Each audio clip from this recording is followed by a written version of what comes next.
is in session. This is the Draft Seminar Rookie Profile Series hosted by Matt Hicks, the FF Educator, and I am joined, as always, by John Laub, the Gridiron Scholar. John, this is the Chris Olave Fantasy Football Rookie Profile. It is one I have certainly been waiting for. I'm excited to dig into it, but first I want to make sure folks know they can check out the Rookie Big Board Series simulcast on the YouTube channel if you want to watch the video version, or on the Rookie Big Board podcast channel, and of course the NFL Draft Bible podcast network as well. You can get my full rookie rankings at patreon.com/thefeducator, and you can find more of John's work at footballdiehards.com. John, I caused some stir among some folks this week when I claimed that Chris Olave had jumped back up into my wide receiver one slot, an ever fluid tier at the top. But it'll be interesting to get into this Ohio State wide receiver. So let's go ahead and jump right into it. Well, I'm not ready to place him at the top of the wide receivers rankings, Matt. I have come to appreciate him more. And I know you've been a big fan of Olave, and you just told all our viewers. And watching the film of him and putting him into context is very important. Ohio State was just loaded. Garrett Wilson, Jackson Njigba, Smith Njigba, and Chris Olave. So he took a real big chance last year. He decided to return for one final season on campus. And if you remember, Olave was at the top of a lot of people's wide receivers board last year. And there was a bunch of projections that had him as a first-round pick.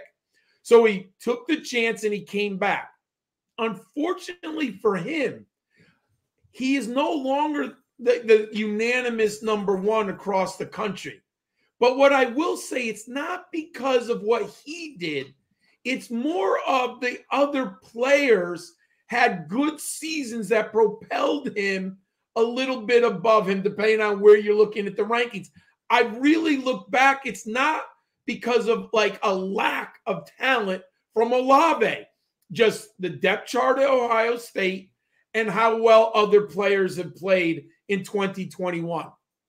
So last year, how good was he? Man, he still had 65 receptions for 936 yards and 13 touchdowns. Most people think Olave, if you listen to him, they think he had like 35 receptions for 400 yards. He earned first team All Big Ten. He was a preseason first team All-American by Walter Camp Football Foundation. I mean, if we were recording this last year, there's a very good chance he was the number one wide receiver off the board. In 2020, let's go back. How good was he that year? Remember, the Big Ten had a shortened season. He had 50 receptions for 729 yards and 7 touchdowns. He was first team All Big Ten, and he led the Buckeyes in receiving in nearly every category. Our dogs just came into the house, everyone.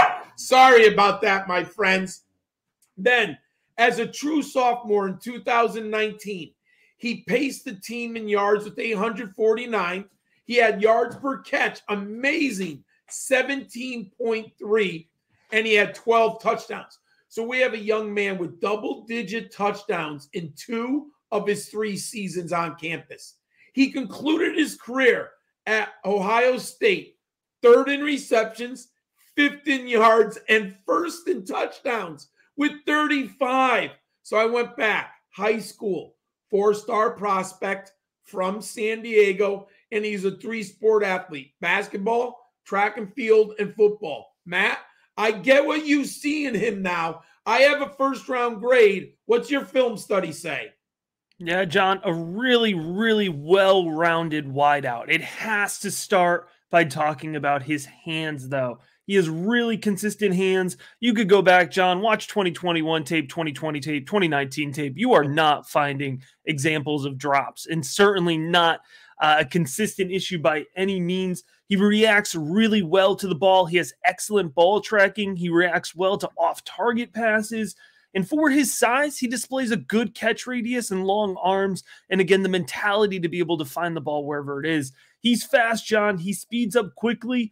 moving off the line of scrimmage. What I like about Chris Olave is that he is just as fast and fluid moving east to west, and he maintains a tremendous amount of body control. His movements are so sharp and fluid for how fast he is moving. It almost looks like he's moving slow, but you just see him consistently creating space against defenders. So it was really great to see him run that fantastic 40 time, because it really matched up with the play speed that I felt that I was able to see on tape. If you want to continue talking about his athleticism, John, he really has fantastic vertical ability. He's comfortable moving along the sidelines. He's comfortable navigating over the middle of the field. And John, on top of that, he's a really fantastic route runner. Now, I talked about it a lot. Route running is not one of the categories that I care the most about. However, there are certain parts of route running that I do care about. And one of those key parts is the first step, the release off the line of scrimmage. And Chris Olave consistently wins and consistently creates separation off the line of scrimmage with his first step, including off of press coverage when he saw it. And he did see it at times playing in the Big Ten. He was able to consistently beat defenders. So Olave, John, for me, is a really well-rounded wideout prospect.